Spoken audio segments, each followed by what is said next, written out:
नमस्कार, आप देख रहे हैं आप तक नेटवर्क, बदलते वक्त का आईना। मैं हूं देशराज यादव। वक्त तो चला आज की खास खबरों को जानने का, और खबरों की शुरुआत करेंगे सबसे पहले बड़ी खबर से। छात्र संघ का चुनाव लड़ा, वहां भी पायलट यादव जी प्रत्याशी, आप सभी से आग्रह कि आप बैठ जाए अपनी जगह को। माननीय पायलट साहब को उड़ा करके उनका स्वागत करते हुए माननीय ललित यादव जी, माननीय प्रमुख जिला प्रमुख चिल्लर साहब और कांग्रेस के वरिष्ठ नेता बड़ी माला से ये युवा दिलों की धड़कन, हिंदुस्तान के दिलों की धड़कन आदरणीय पायलट साहब हमारे बीच पधारे हैं। आप छोटे भाई ललित यादव जी, समय बहुत हो गया, मंच पे सभी नेताओं का नाम नहीं लूंगा मैं, मगर बहुत देर से आपके बीच में आया, उसके लिए क्षमा चाहता हूँ। लेकिन मुझे सुबह हनुमानगढ़ जाना था, वहाँ पर एक और हमारा छोटा भाई चुनाव लड़ रहा है, उसके प्रचार में मैं देरी से आया, उसके लिए क्षमा मांगता हूँ। लेकिन मुझे मेरे भाई के लिए आना था, इसलिए मैं सारे काम छोड़कर आपके लिए आया हूँ। आप लोगों से ये निवेदन कर रहा हूँ, 25 तारीख को वोट पड़ेगा राजस्थान में। आपको निर्णय करना है आने वाले 5 साल तक इस प्रदेश की क्या दिशा रहेगी, क्या दशा रहेगी। 5 साल का भविष्य आपके बटन दबाने से उसका निर्णय होगा। मुख्य मुकाबला हमेशा दोनों पार्टी के बीच में होता है, बीजेपी और कांग्रेस। दोनों पार्टियों के बारे में आप अच्छी तरह जानते हो। आपको सोचना पड़ेगा, तोलना पड़ेगा, कौन सी पार्टी, कौन से नेता, कौन सी नीति, कौन सा नेतृत्व और किसकी नीयत बेहतर है। बीजेपी की सरकार को 10 साल हो गए दिल्ली में। 10 साल पहले इन्होंने कहा था किसान की आमदनी दुगनी कर देंगे। मैं पूछना चाहता हूं बैठे मेरे किसान भाइयों से, आप में से किसी की आमदनी दुगनी हो गई क्या? क्या बोल रहे, हो गई? ये कहा था हर साल 2 करोड़ लोगों को रोजगार देंगे। किसी नौजवान को मिला रोजगार यहाँ पे भारत सरकार का? पूरी दुनिया में जो काला धन है उसको लाकर लोगों के खाते में डालने के 15-15 लाख रुपए मिल गए। 15-15 लाख रुपए किसी को? 10 सालों में जो काम इस सरकार ने किया, 3 काले कानून बनाए किसानों के खिलाफ। 1.5 साल तक किसान दिल्ली में, राजधानी में धरने पर बैठे रहे, ठंड में, गर्मी में, भूखे प्यासे सैकड़ों किसानों की मौत हो गई। तब जाके उनको गलती का एहसास हुआ और वो 3 काले कानून वापस किए। सरकार ने जो नीतियां बनाई हैं, भारत के लोगों की जो संपत्ति है उसको औने पौने दाम में बेचना चाहते हैं। देश के हवाई अड्डे, रेलवे लाइन, खान के गोदामें, बिजली घर सब बेच के चंद लोगों को देना चाहते हैं। और कांग्रेस की सरकार में दिल्ली में थी, हमने कानून बनाया। अभी गांव में जो काम चलते हम लोग भूल जाते हैं ये नरेगा का कानून किसने बनाया था। गांव में जो काम चलते हैं, रोजगार का अधिकार कांग्रेस पार्टी ने दिया। मनमोहन सिंह जी प्रधानमंत्री थे, 70,000 करोड़ रुपया छोटे किसानों का। वो किसान जो 2 बीघे 4 बीघे में खेती करता है, उस किसान के क्या हालात आज कर दिए भारत सरकार ने। खाद के, बीज के, बिजली के, पानी के क्या दाम हो गए।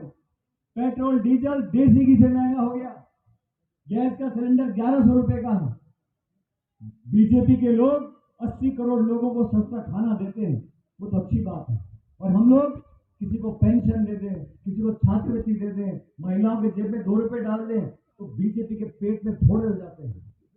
गरीब को पैसा नहीं दे रहे हो। अरे चंद उद्योगपतियों का लाखों करोड़ रुपया जो बैंकों का कर्जा है वो माफ कर दो, कोई बात नहीं। और किसी बड़े गरीब आदमी को 1000 रुपए दे दो तो उनके हाल खराब हो जाते हैं, आग लग जाती है। कहते हैं किसान का कर्जा माफ करोगे तो किसान बिगड़ जाएगा, किसान की आदत खराब हो जाएगी, बैंक का दिवालिया निकल जाएगा, अर्थव्यवस्था चरमरा जाएगी। मैं उनको बोलना चाहता हूं, आप लोग बैठे हो, आपको मालूम नहीं है किसान पे क्या बीतती है, किन हालातों में बच्चों को पैदा करके वो पालता है, पूरे देश के लिए अनाज पैदा करता है। उसकी मदद करने में आप पीछे हाथ खींचते हो। साथियों, दोनों पार्टियों को नाप तोल के देखो किसकी सोच है गरीब के लिए, किसान के लिए, नौजवान के लिए, बुजुर्ग के लिए, पिछड़े के लिए, अगड़े के लिए, बहुसंख्यक, अल्पसंख्यक, सब लोगों को साथ लेकर चलने वाले कौन लोग हैं और कौन वो लोग हैं जो आपस में तनाव पैदा करते हैं, झगड़ा कराते हैं।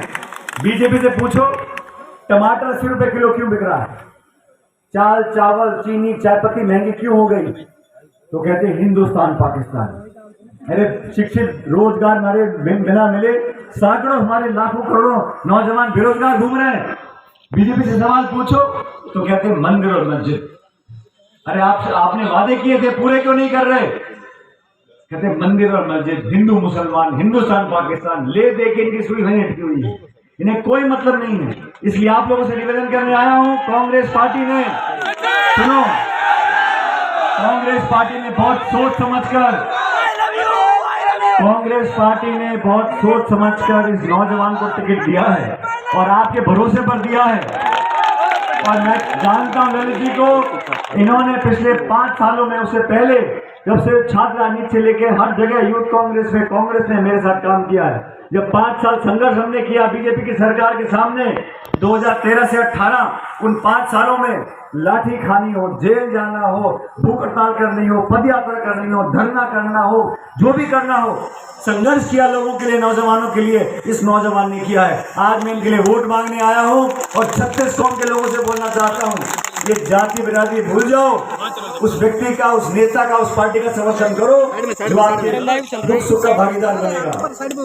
युवाओं के लिए जब मैंने युवाओं के लिए आवाज उठाई है, किसानों के लिए आवाज उठाई है, ललित यादव ने उस आवाज का समर्थन किया है। और आज आप सब लोगों को अपने बेटे भतीजे को आशीर्वाद देना है। साथियों, सिर्फ 2 दिन का प्रचार बचा है। 25 तारीख को वोट पड़ेंगे और 25 तारीख को जब मतदान होगा, जितने लोग यहाँ बैठे हैं और जो यहाँ नहीं आए, आप सबसे निवेदन करना चाहता हूँ, हाथ का बटन दबाना है। हाथ का बटन दबाने से, सुन लो मेरी बात ध्यान से, 25 तारीख को, सुन मैं भी चुनाव लड़ रहा हूँ, 25 तारीख को वोट पड़ेंगे, मैं टोंक में होऊंगा, उस दिन मतदान होगा, लेकिन ललित जी के लिए बटन दबाना है। बटन दबाते मशीन में आवाज आती है, मशीन की क्या आवाज आती है? वो बटन मशीन का इतनी कैड़ा करके दबाना कि 25 तारीख को टी की आवाज मुझे टोंक में सुनाई पड़ जाएगी।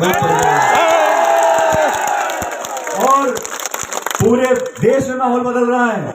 ये भाजपा वाले डबल इंजन करते रहते हैं। इनका एक इंजन फेल करते हिमाचल प्रदेश में, दूसरा इंजन फेल हो गया कर्नाटक में। आप यहाँ टीके लगा दो हाथ के निशान में, अगले साल जो बड़ा चुनाव है दिल्ली का इंजन भी फेल कर देंगे लोगों का। मुझे और सभाओं में जाना है साथियों, लेकिन मैं विशेष रूप से, ललित जी ने मुझे कहा था, सुनो, ललित जी ने मुझे कहा मेरी सभा करनी है।